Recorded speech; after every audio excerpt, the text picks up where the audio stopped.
Rebeca dormindo aqui em casa hoje, né, Rê? Fala que você vai dormir aqui.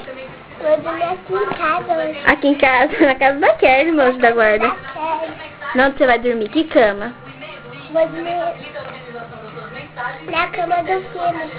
Do primo? Ele deixou, não deixou? Deixou com a Kelly. Dormir com a Kelly, né, meu anjo? Você vai chorar? Não. Não, né, Rê? Só que come, hein, Rebeca?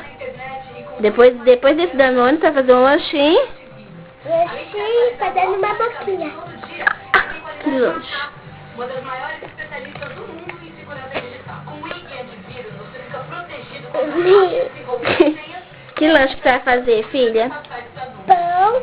Agora para 0800 644 1881 e tenha Vamos ver? Presunto e mussarela. Presunto de mussarela. E coca. E coca. E depois um leitinho, né, Rê? E depois beber um leite, né? Não quero. E depois você dorme, então? Pantanal.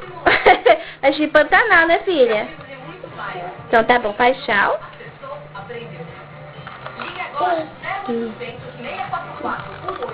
Quer mais um? Danone? Vai lá pegar. Vai filmar eu indo. Ai, meu Deus do céu. Acende a luz, tem que filmar ainda, essa menina maravilhosa. Ó o primo lá, ficou coisando um dente.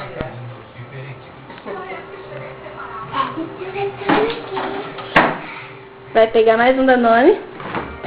Terrível. Terrível.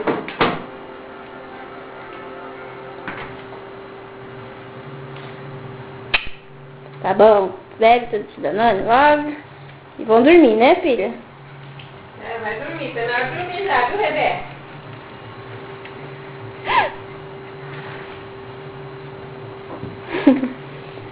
Quer ver? Fala pra filha onde você vai dormir, Rê.